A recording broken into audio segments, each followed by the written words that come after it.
ఈ మన్మథుడు స్మరోపి, మన్మథుడు కూడా అమ్మను ఆరాధించి త్వాం నత్వా రతినయనలేహ్యేన వపుషా, రతిదేవి కన్నులకు కూడా ఆనందాన్ని కలిగించేంతటి గొప్ప సౌందర్యం కలిగినవాడై మునీనామప్యంతః ప్రభవతి మోహాయ మహతాం. ఎంత గొప్ప తపస్సు చేస్తున్న మహర్షి అయినా మన్మధుడు ఒక బాణం వేస్తే చాలు మన్మథ బాణానికి లోబడిపోతున్నాడే. అంత శక్తి మన్మధుడికి ఎక్కడి నుంచి వచ్చింది? త్వాం నత్వా, నిన్ను ఆరాధించడం వల్ల వచ్చిందమ్మా. అమ్మను ఆరాధిస్తే విద్యలు వస్తాయి, పురుషార్థాలు వస్తాయి, సంపదలన్నీ వస్తాయి, వీటితో పాటుగా సౌందర్యం వస్తుంది, సౌందర్యంతో వశీకరించుకునే శక్తి కూడా వస్తుంది. అయితే ఈ శ్లోకంలో ఆదిశంకరులు మరో చమత్కారం కూడా చేశారు. సాధారణంగా మనకు అభిప్రాయం ఏమిటంటే, అయ్యా మీరు చక్కగా ఈ నామం చేసుకోండి, ఓం నమ శివాయ ఓం నమ శివాయ అని నామం చేసుకోండి, మంచిది. లేకపోతే హరే రామ హరే రామ అనుకోండి. ఎవరైనా నామం కాదు గురువుగారు, మంత్రం చెప్పండి, మాకు మంత్రం కావాలి. నామం కంటే మంత్రం గొప్పదని మన అభిప్రాయం. కానీ నామం చేయడం కంటే మంత్రం జపించడానికి నియమాలు ఎక్కువ ఉంటాయి, నియమాలు పాటించాలి. బ్యాటరీ లైట్ ఎవరైనా చేత్తో పట్టుకోవచ్చు, ఎలక్ట్రిక్ పోల్ మీదకి లైన్ మ్యాన్ మాత్రం ఎక్కాలి, చేతితో గ్లౌస్ పెట్టుకోవాలి, జాగ్రత్తగా ఎక్కాలి. మంత్ర జపానికి నియమాలు ఎక్కువ. కానీ మనకేమిటంటే నామం చేసే కంటే మంత్రం చేస్తే ఎక్కువ ఫలితం అని. అందుకని ఆ నియమాలు పాటించలేని వారు మంత్రం జోలికి వెళితే ప్రమాదం, కానీ ఆశ కొద్దీ వెళ్తారు. అలాంటి ఇబ్బంది లేకుండా ఆ బీజాక్షరాలను ఉచ్చరించిన ఫలితం సామాన్యులకు రావాలని మనందరిపై అపారమైన కరుణ కలిగిన జగద్గురువులైన ఆదిశంకరులు కొన్ని బీజాక్షరాలను కొన్ని శ్లోకాల్లో నిబంధించారు. హరిహి అన్నప్పుడు హకారం రకారం ఉంది. త్వామారాధ్య ప్రణత జన సౌభాగ్య జననీ, హకార రకార ఈంకారములు హ్రీం. హ్రీం అనే బీజాక్షరాన్ని ఈ శ్లోకంలో 5వ శ్లోకంలో బంధించి మనకు అందించారు. అలాగే మరో శ్లోకం ఉంది, 15వ శ్లోకం. అందులో కవిత్వం కానీ వాంగ్మాధుర్యం కానీ ఎలా వస్తుంది? అమ్మని ఆరాధిస్తే వస్తుంది. ఎలా ఆరాధించాలి? శరజ్యోత్స్నా శుద్ధాం శశియుత జటాజూటమకుటాం వరత్రాసత్రాణ స్ఫటిక గుటికా పుస్తకకరం సకృన్నత్వా నత్వా కథమివ సతాం సన్నిదధతే మధు క్షీర ద్రాక్షా మధురి మధురీణా ఫణితయ. శరత్కాలంలో వెన్నెల, ఆ వెన్నెలతో సమానమైన కాంతి కలిగిన తల్లిగా అమ్మవారిని చూస్తూ, ఆ అమ్మవారి అంత తెల్లగా ఉన్న అమ్మవారు అన్నమాట. శారదాదేవి తెల్లగా ఉంటుంది, పైన నెలవంకని తురుముకుని ఉంటుంది. ఇక్కడ శారదాదేవి మూర్తి కనపడుతోంది మనకు. శశియుత జటాజూటమకుటం, జటాజూటంలో నెలవంకని తురుముకున్నది ఆమె. వర, ఓ చేతిలో వరముద్ర, త్రాసత్రాణ భయాన్ని పోగొట్టే ముద్ర, అభయముద్ర, స్ఫటిక అక్షమాల, స్ఫటిక గుటిక పుస్తకకరం, మరో చేతిలో పుస్తకం, 4 చేతుల్లో 4 ధరించి ఉంది. అలా ఉన్న ఆ తల్లికి రోజు నమస్కారం చేయక్కర్లేదయా, ప్రతిక్షణం చేయక్కర్లేదా, ఎప్పుడన్నా ఒక్కసారి చేస్తే చాలు భక్తితో. సకృన్నత్వానత్వా,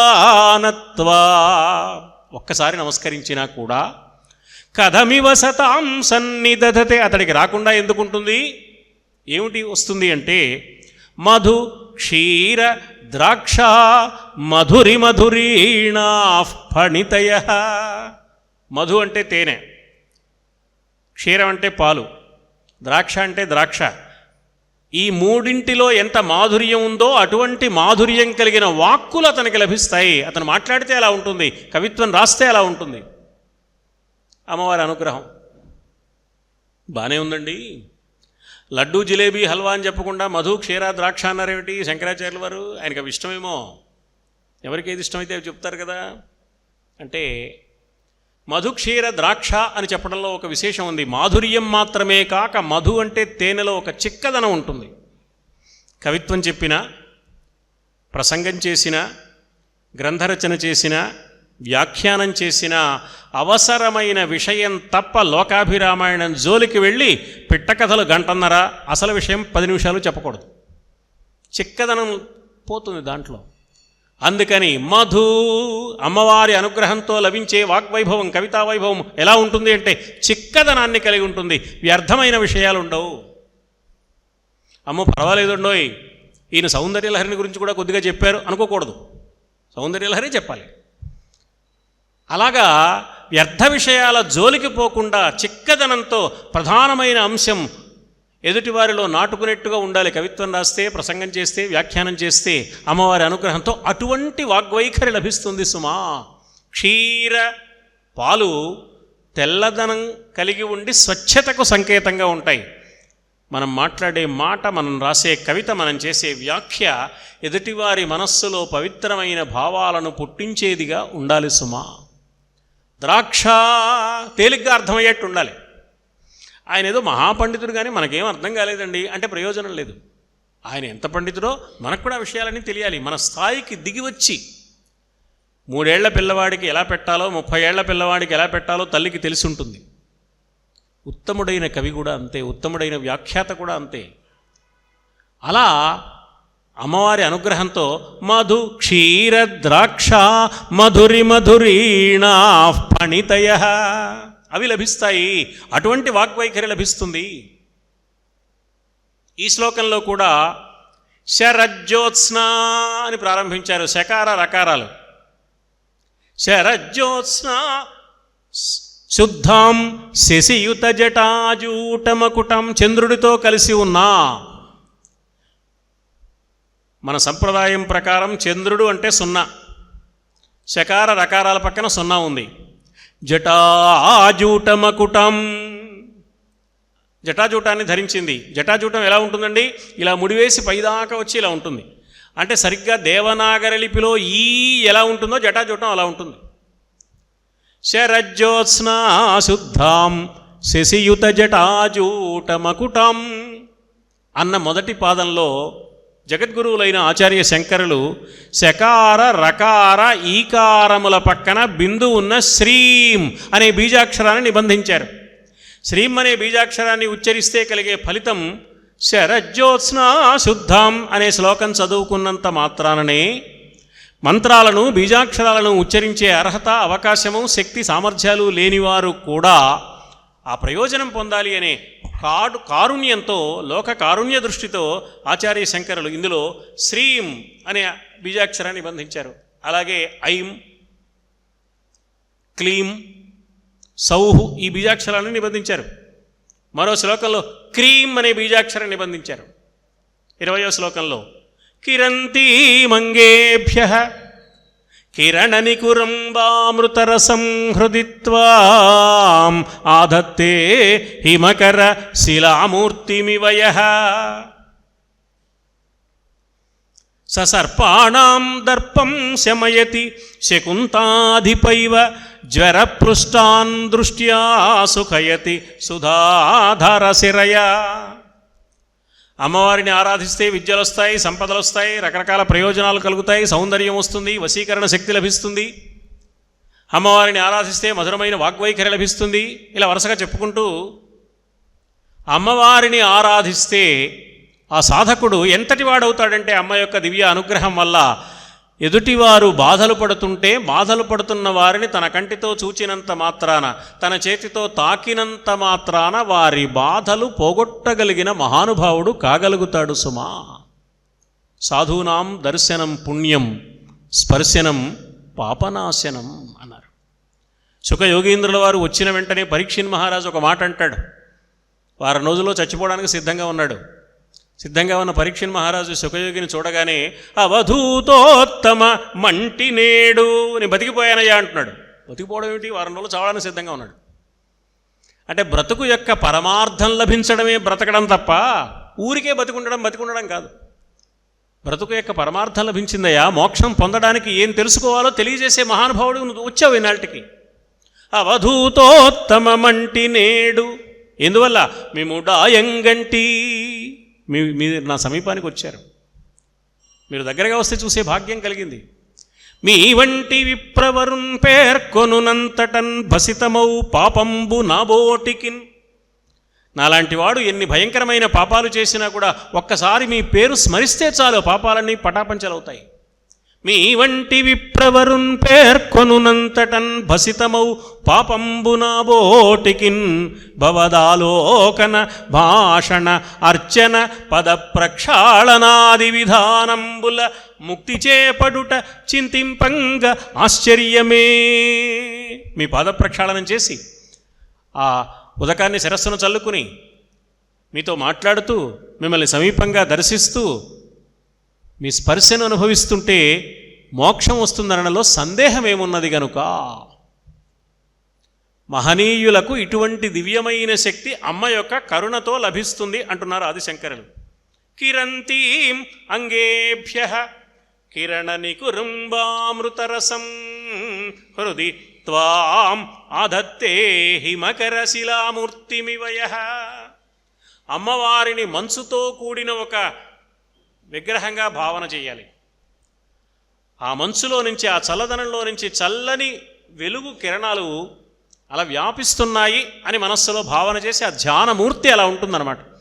ఒక్కొక్క ధ్యానం చేయడానికి ఆ దైవం యొక్క మూర్తిని ఒక్కొక్క రకంగా రూపొందించుకోవడం ధ్యాన సంప్రదాయం. ఏ ప్రయోజనం ఆశించి ధ్యానం చేస్తాడో అందుకు వీలైన రూపాన్ని ఏర్పాటు చేసుకోవాలి మనస్సులో. ధ్యానం అంటే మనస్సులో చేసేది, పైకి చేసేది కాదు, పైన బొమ్మ తయారు చేసుకోవడం కాదు. మనస్సులో ఆ రూపాన్ని నిలుపుకోవాలన్నమాట. ధ్యానం ధ్యానం బుద్ధిలో నిలుపుకోవడం. జై చింతాయాం చింతనలో ఉండేది ధ్యానం, పైన ఉండే వేషం ధ్యానం కాదు.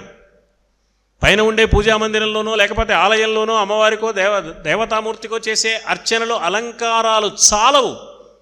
హృదయంలో ఆ రూపాన్ని ప్రతిష్ఠింపజేసుకోవాలి. హృదయంలో ప్రతిష్ఠించుకోవడానికి పైన చేసేది దోహదం చేస్తుంది. పైన చేసేదాంతో మురిసిపోయి అబ్బా ఎంత బాగుందో అనుకుంటే సరిపోదు. ఈ పైన చేసేది లోపల ఆ రూపాన్ని ప్రతిష్ఠింపజేయాలి. అలా రూపాన్ని ప్రతిష్ఠించుకుంటే ఆ సాధకుడికి ఎంత శక్తి వస్తుందయ్యా అంటే, సర్పాణం దర్పం శమయతి శకుంతాధిపైవ. భయంకరమైన కాలకూటం లాంటి విషాన్ని తన పడగల్లో దాచుకున్న పాము కాటు వేసినా కూడా, ఇంకా నేను కాటు వేస్తే తిరుగులేదని అహంకారం ఉంటుంది ఆ పాముకి, అయినా సరే, కింగ్ కోబ్రా అయినా సరే దాని గర్వం అణగిపోతుంది. ఎలాగా? శకుంతాధిపైవ. గరుత్మంతుడు వచ్చినట్టుగా. గరుత్మంతుడు వస్తే పాములు మిగలవు. నాగ అస్త్ర ప్రయోగం చేశాడు రావణుడు రామాయణ కథలో. గరుత్మంతుడు వచ్చాడు, నాగాస్త్రాలన్నీ ఎగిరిపోయాయి, రామలక్ష్మణులకు రక్షణ లభించింది. శకుంతాధిపైవ. శకుంతం అంటే పక్షి, శకుంతాధిపుడు అంటే గరుత్మంతుడు అనమాట. గరుత్మంతుడు వస్తే పాము ఎలా కనపడకుండా పోతుందో, అమ్మవారి దివ్య అనుగ్రహాన్ని పొందిన సాధకుడు ఒక్కసారి వచ్చి అలా చూస్తే చాలు, సర్పాణం దర్పం. భయంకరమైన కాలకోట విషం లాంటి విషాన్ని తన కోరల్లో దాచుకున్న పాము కాటు వేసినా కూడా ఆ బాధపడుతున్న వాడికి ఉపశమనం లభిస్తుంది. ఆ పాముకున్న అహంకారం కాస్త పోతుంది. నేను కాటు వేస్తే అంతే సంగతులు అనుకోవడానికి అవకాశం లేదు. అంతటి దివ్య శక్తి లభిస్తుంది అమ్మ అనుగ్రహం చేత. జ్వరపృష్టాన్ దృష్ట్యా సుఖయతి సుధాధారశిరయా. అతి భయంకరమైన విషజ్వరంతో బాధపడుతున్న వాడి దగ్గరికి వెళ్ళి ఈ సాధకుడు కనుక వచ్చి ఓసారి అలా చూసి చేత్తో ఇలా తాకాడా, అతని రక్తనాళాల్లో అమృతరసమే ప్రవహిస్తుంది, విషం తొలగిపోయి. అంతటి దివ్య శక్తి లభిస్తుంది సుమా. బాగుందండి. అంటే అమ్మవారిని ఆరాధిస్తే పాము మంత్రగాడు అవుతాడనమాట. ఇంతేనా అనిపిస్తుంది మనకు. అతి భయంకరమైన సర్పాల యొక్క గర్వాన్ని అణచివేసే గరుత్మంతుని వలె అనే పోలిక చెప్పడంలో శంకరుల వారు మరొక భావాన్ని కూడా మనకు తెలియజేస్తున్నారు. పాము, తేలు, పీత, ఎండ్రి ఇవన్నీ వృశ్చిక రాశికి సంబంధించినవి. ఇవి భూమి లోపలికి వెడతాయి, పుట్టలోకి వెడతాయి, బొరియల్లోకి వెళతాయి, నేలలోకి వెళతాయి. అంటే ఉన్న స్థితి నుంచి కిందికి వెళ్ళే లక్షణం అన్నమాట పాము అంటే. మరి గరుత్మంతుడో పైకి ఎగిరే లక్షణం. అంటే ఉన్న స్థితి నుంచి నీచ స్థితికి కాక సమున్నతమైన స్థితికి తీసుకువెళ్ళే శక్తి కలిగిన వాడు అవుతాడు ఆ సాధకుడు. అమ్మ యొక్క దివ్య అనుగ్రహంతో తాము తరిస్తూ 10 మందిని తరింపచేయగలుగుతాడు. అదే వివేక చూడామణిలో శంకరాచార్యుల వారు అంటారు, శాంతా మహాంతః నివసంతి సంతః వసంతవత్ లోకహితం చరంతః. శాంతగుణం కలిగిన మహాత్ములు కొందరు ఉంటారయ్యా లోకంలో. వాళ్ళు వసంతవత్, వసంత ఋతువు ఎలాగైతే పూలు పళ్లతో ఆహ్లాదాన్ని కలిగిస్తుందో వారిని చూడగానే అంతులేని ఆహ్లాదం, ఆనందం కలుగుతుంది. శృంగేరి పీఠానికి వెళ్ళి స్వామివారి దర్శనం చేసుకున్నప్పుడు సాధకులకు కలిగే అనుభూతి అటువంటిది. శాంతా మహాంతః నివసంతి సంతః వసంతవల్లోకహితం చరంతః. వారికి సొంత ప్రయోజనం అంటూ ఏం లేదు, వారి తపస్సంతా లోక కళ్యాణం కోసమే. లోకహితం చరంతః తీర్ణా స్వయం భీమ భవార్ణవంచ. అతి భయంకరమైన సంసార సాగరాన్ని వాళ్ళు దాటడమే కాకుండా అహేతునా అన్యానపి తారయంతి. ఏ విధమైన కారణము లేకుండానే ఇతరులను కూడా తరింపజేస్తారు. కారణములు లేని కరుణ వారిది. కారణం అక్కర్లా ఆ కరుణ కలగడానికి.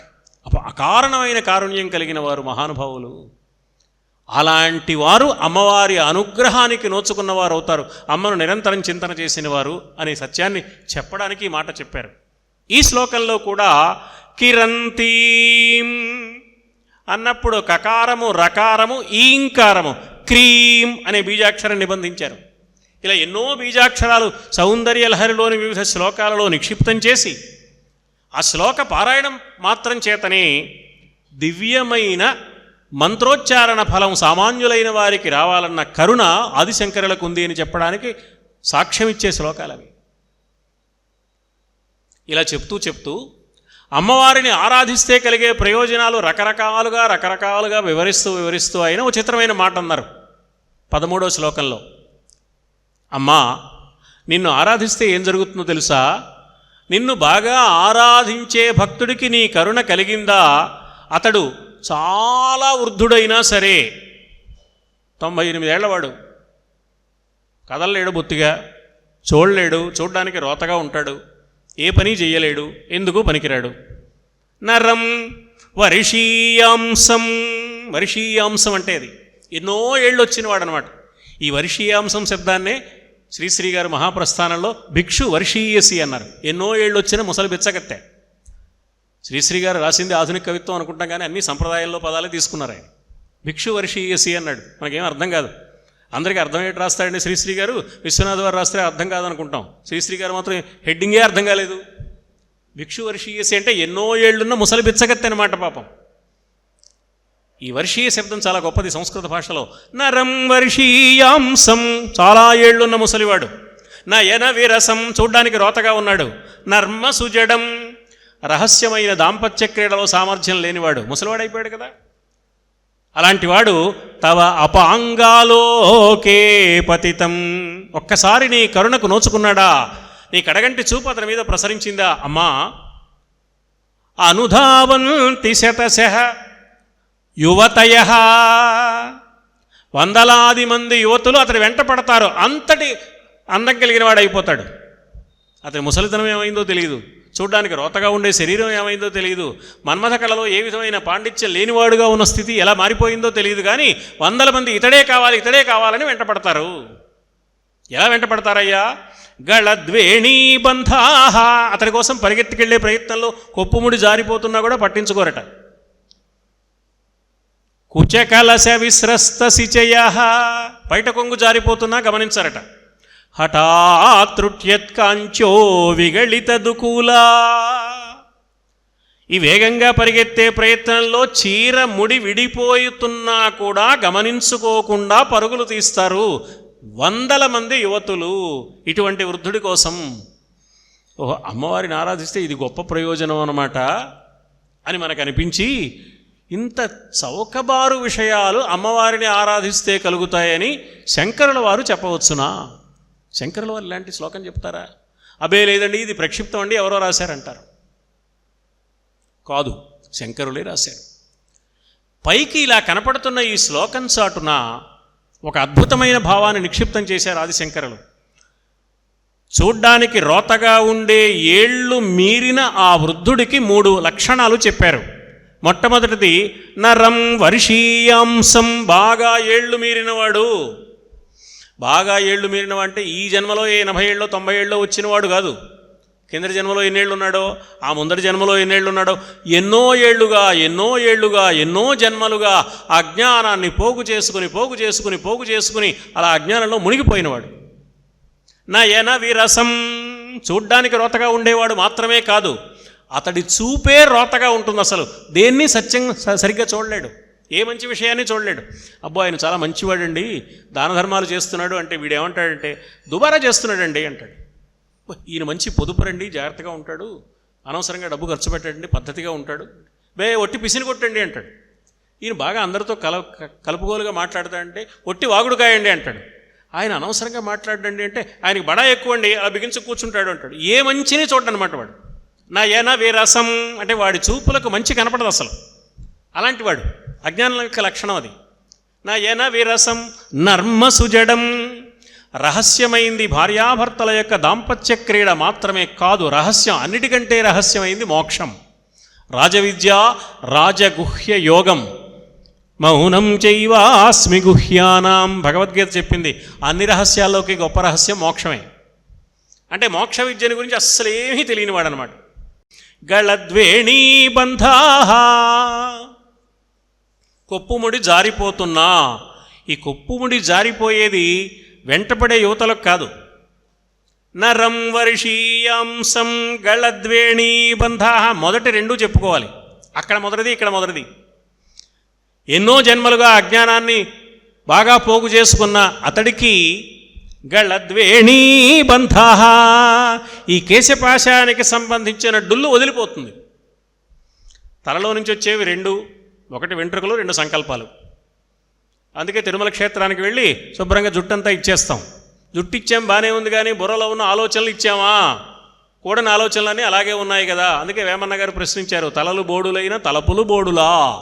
జుట్టు ఇచ్చావురా బాగానే ఉందిరా అబ్బాయి, సంకల్పాల సంగతి ఏమిటి?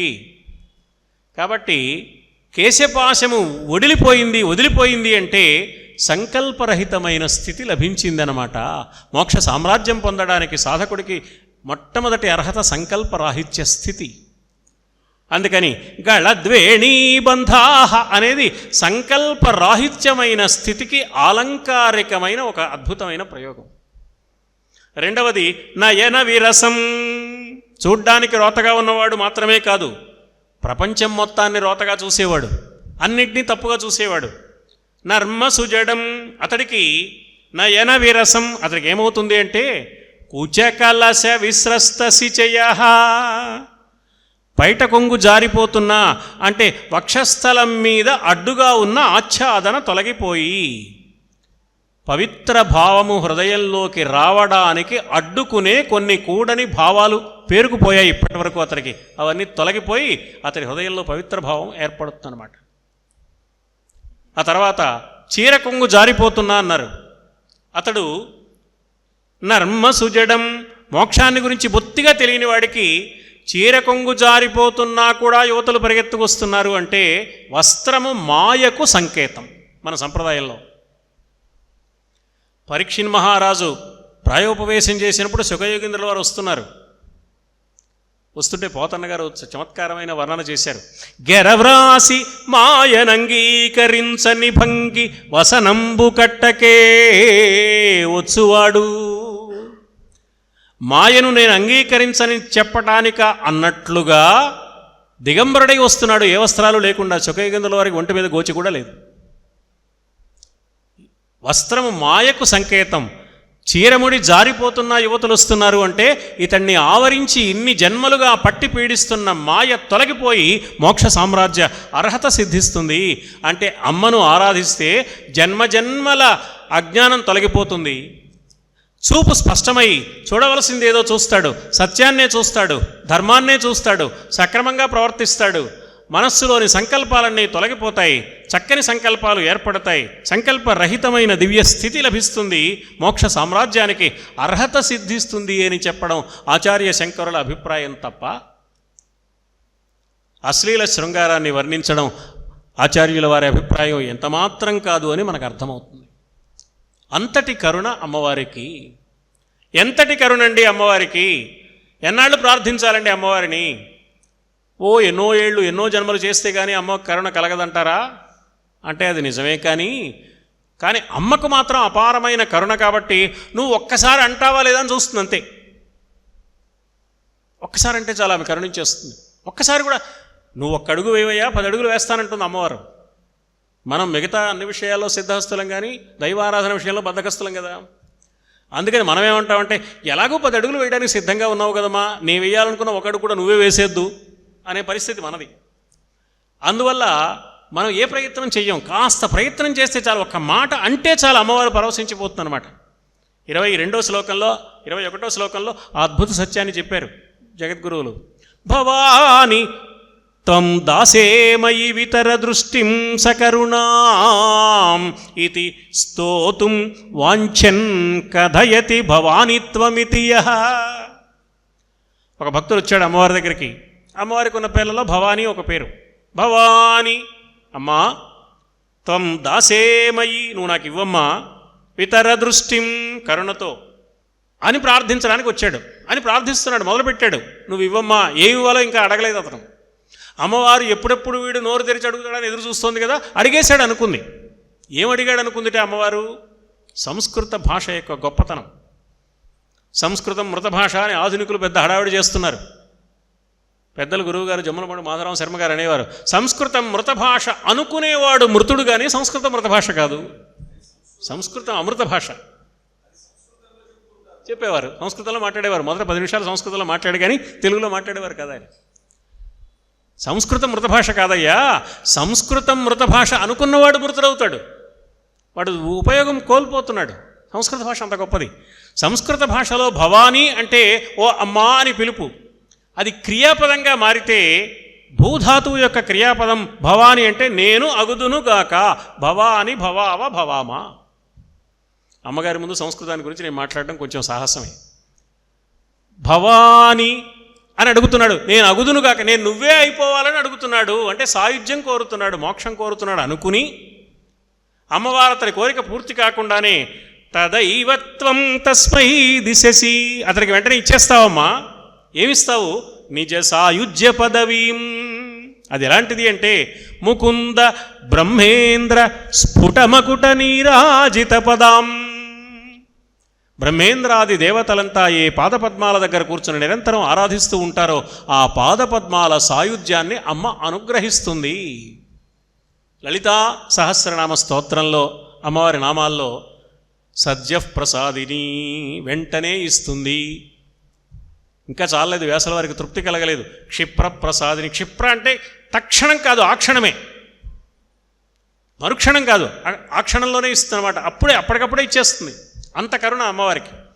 ఆ సద్యఃప్రసాదిని క్షిప్రప్రసాదిని అనే నామాలలోని భావాన్ని మనసా భావన చేసి ఆదిశంకరులు ఆ భక్తుడింకా పూర్తిగా తన కోరిక చెప్పకుండానే భవానీ అని సంబోధిస్తే నేను నువ్వే అయిపోదునుగా కానీ అతడు అడుగుతున్నాడు అనుకుని దాన్ని క్రియాపదంగా భావించి అమ్మవారు, అంటే అమ్మవారికి నామవాచకానికి క్రియాపదానికి తేడా తెలీదా? అంటే అమ్మ కరుణ అలాంటిదనమాట. ఎప్పుడెప్పుడు బిడ్డకు కావలసినవన్నీ ఇద్దామని ఎదురు చూసే తల్లి అనమాట.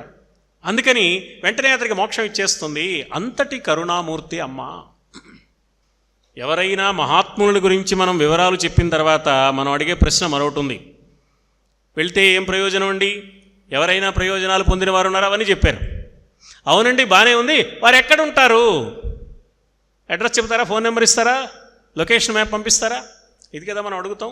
అందుకని శంకరాచార్యుల వారు అమ్మవారి నివాస స్థానం కూడా చెప్పారు, అమ్మవారి అడ్రస్ కూడా చెప్పారు. ఇది వ్యాసుల వారు కూడా లలితా సహస్రనామ స్తోత్రంలో చెప్పారు. Thanks for watching. Please comment, like, share and subscribe our channel.